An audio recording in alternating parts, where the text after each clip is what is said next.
लिखे हैं श्री गणेशाय नमः। ठीक, उसके बाद चैप्टर आज हमें 1 के बारे में पढ़ना है, यानी कि चैप्टर 1 का क्या हम लिखे हैं, इंट्रोडक्शन।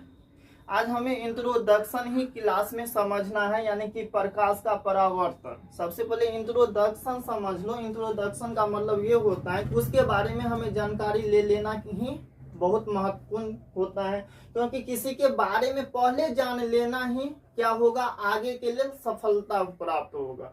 तो जैसे हम लिखे हैं प्रकाश का परावर्तन, इसके बारे में हम आज साइंस स्टार्ट करने वाले हैं, जो साइंस के ही अंतर्गत आता है। साइंस के अंतर्गत क्या आता है, 3 आपका मुख्य विषय आता है, जो क्लास 10th में क्या होता है, साइंस, SCIENC। साइंस के अंतर्गत क्या आता है, कौन कौन सा विषय आता है, सबसे पहले हम इसके बारे में जानकारी ले लेते हैं। साइंस के अंदर हम ले लेते हैं जैसे फिजिक्स हुआ, केमिस्ट्री हुआ, और क्या है, बायोलॉजी। ये तीनों क्या है, आपको साइंस के अंतर्गत ही आता है। लेकिन आज हम शुरू करने वाले हैं आपका फिजिक्स क्लास, जिसे हम भौतिकी बोलते हैं, जिसे हम भौतिकी विज्ञान बोलते हैं, उसके रूप में हम शुरू करते हैं। लेकिन शुरू करने से पहले हम कौन सा क्लास शुरू आज कर रहे हैं, तो आज हम साइंस, सबसे पहले साइंस के बारे में हम इंट्रोडक्शन दे देते हैं। साइंस पढ़ाना ही होता है। साइंस का मतलब क्या होता है, विज्ञान। ठीक, साइंस विज्ञान, विज्ञान के बारे में हमें समझना बहुत। साइंस जो है, विज्ञान जो है, उसका जब हम परिभाषा अगर बोलेगा, कोई बोलेगा उसका इंट्रोडक्शन दो, तो साइंस का परिभाषा क्या होता है, सावधानी पूर्वक और कर्मबद्ध तरीके से किए गए प्रयोगों और परीक्षणों द्वारा प्राप्त ज्ञान को ही क्या कहते हैं, विज्ञान कहते हैं। यानी कि सावधानी पूर्वक कोई भी वर्क को, कोई भी काम को करने से पहले उसमें यानी कि सावधानी होना बहुत जरूरी हो जाता है। उसके बाद क्या होता है, कर्मबद्ध तरीके से, इसीलिए सावधानी पूर्वक और कर्मबद्ध तरीके से किए गए प्रयोगों, यानी कि जो हम वर्क करते हैं वो उसका रिजल्ट क्या आने वाला है, वो आगे जाकर, तो सावधानी पूर्वक और कर्मबद्ध तरीके से किए गए प्रयोगों और परीक्षणों द्वारा प्राप्त ज्ञान को ही हम क्या कहते हैं, विज्ञान कहते हैं। सबसे पहले ये बता दे, विज्ञान, हम तो आज विज्ञान पढ़ रहे हैं, लेकिन विज्ञान शब्द की उत्पत्ति कहाँ से हुई है, ठीक है, विज्ञान शब्द की उत्पत्ति कहाँ से हुई है, साइंस कहाँ से उत्पत्ति हुआ है, साइंस शब्द कहाँ से लिया गया है। तो यहाँ पे आपको हम बता रहे हैं साइंस, जैसे यहाँ पे क्या हम बता रहे हैं, साइंस,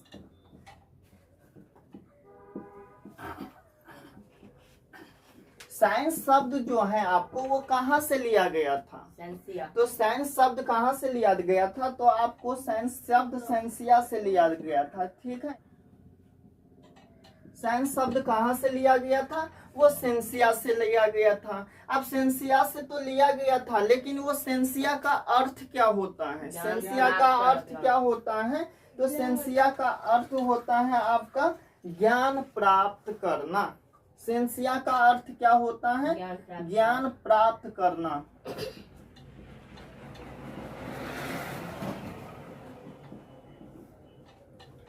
सेंसिया का अर्थ होता है ज्ञान प्राप्त करना, का मतलब ये होता है ज्ञान प्राप्त करना। अब हमें ज्ञान क्या चीज प्राप्त होगा, हमें अगर चलने होता है ज्ञान प्राप्त करना। ये साइंस शब्द कहाँ से लिया गया था, सेंसिया से। सेंसिया का मतलब क्या होता है यहाँ, सॉरी, सेंसिया का मतलब क्या होता है यहाँ पे, ज्ञान प्राप्त करना। समझ में आ गया, यस या नो? अब देखो, आज हम शुरू करते हैं क्या, फिजिक्स। ठीक, आज हम क्या शुरू करते हैं, फिजिक्स। तो यहाँ पे हम अगर फिजिक्स शुरू करते हैं, फिजिक्स का जो होता है हिंदी, वो क्या होता है, भौतिकी। ठीक, शब्द है वो कहाँ से लिया गया है, क्योंकि आज हम आपको बता दिए हैं, आज हम प्रकाश का परावर्तन ही पढ़ाएंगे, लेकिन इसका इंट्रोडक्शन हम बता रहे हैं। तो ये बोलो, फिजिक्स, सबसे पहले फिजिक्स, फिजिक्स शब्द कहाँ से लिया गया था, तो फिजिक्स शब्द कहाँ से लिया गया था, तो ये फुसिस से लिया गया था।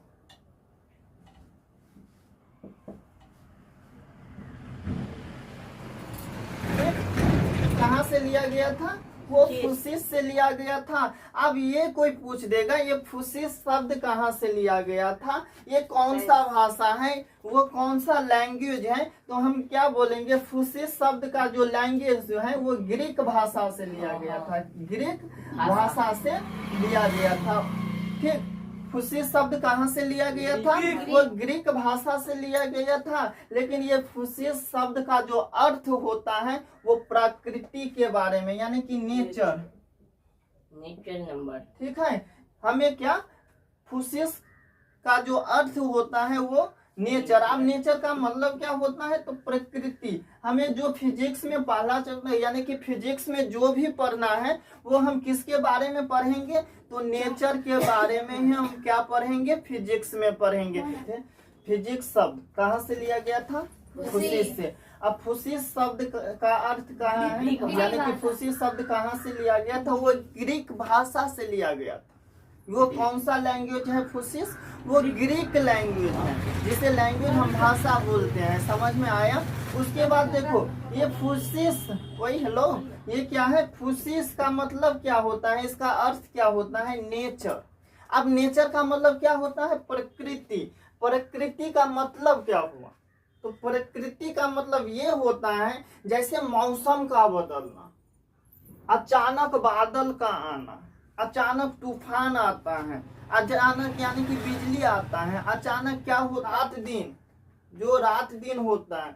तो प्रकृति के अंतर्गत यही सब के बारे में हमें क्या करना है, अध्ययन करना है। इसके बारे में हमें क्या करना है, मौसम कैसे बदलता है, ऑटोमेटिक यानी कि बादल कैसे आता है, पानी कैसे बरसता है, उस सब के बारे में हमें क्या करना है, आपको फिजिक्स में ही अध्ययन करना है। समझ में आया। एक बार हम फिर से बता देते हैं, साइंस शुरू करने से पहले साइंस शब्द कहाँ से लिया गया था, तो सेंसिया से लिया गया था। सेंसिया का अर्थ क्या होता है, तो सेंसिया का अर्थ होता है ज्ञान प्राप्त करना। ठीक, उसके बाद फिजिक्स, आज हम स्टार्ट करने वाले हैं फिजिक्स।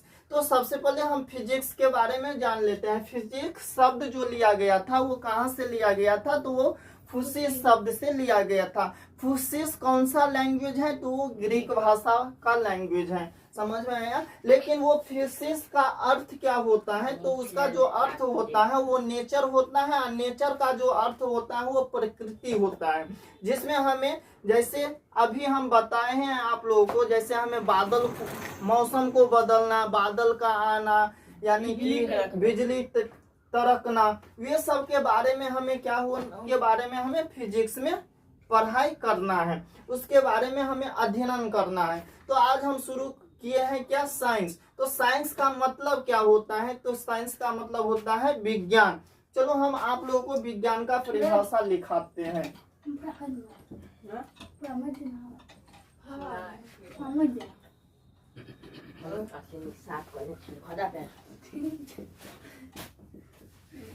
साइंस का मतलब आज जान लेते हैं। ठीक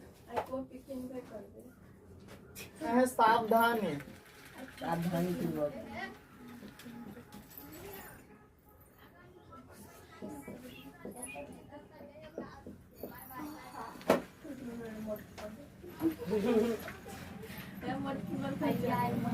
सावधानी पूर्वक और कर्मबद्ध तरीके से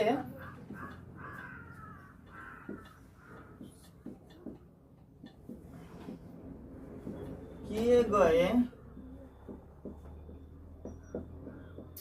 प्रयोगों और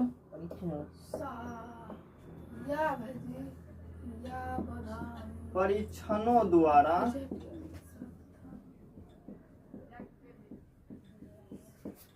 प्राप्त ज्ञान को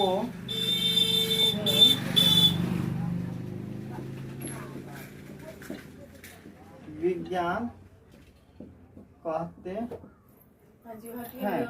सावधानी, साइंस का सावधानी पूर्वक और कर्मबद्ध तरीके से किए गए प्रयोगों और परीक्षणों द्वारा प्राप्त ज्ञान को ही हम क्या कहते हैं, विज्ञान कहते हैं। अब देखो विज्ञान, जब तक हम कोई भी वर्क अगर कर रहे हैं तो इसमें सावधानिक यानी होना बहुत महत्व। करेंट तार हम जोड़ रहे हैं, अगर उसमें हम सावधानी नहीं बरतेंगे तो इसमें से क्या होगा, मेरा जान भी चला जाएगा। और यहाँ कर्मबद्ध तरीके से कोई भी वर्क को करने से पहले हम क्या करेंगे, उस प्रयोगों और परीक्षणों पूर्वक कर्मबद्ध तरीके से उसके बारे में हमें जान लेना ही हम क्या कहलाता है, वो विज्ञान कहलाता है, साइंस कहलाता है। अगर हम हाइड्रोजन और ऑक्सीजन, देखो अगर हम हाइड्रोजन H2O प्लस O2 को अगर मिलाएंगे तो वो पानी बन जाएगा। अगर हम ऑक्सीजन को अगर हम आपस में मिलाएंगे तो वो पानी बन जाता है। तो उसी प्रकार यह है, सावधानी पूर्वक और क्रमबद्ध तरीके से किए गए प्रयोगों और परीक्षणों द्वारा प्राप्त ज्ञान को ही हम क्या कहते हैं, विज्ञान कहते हैं।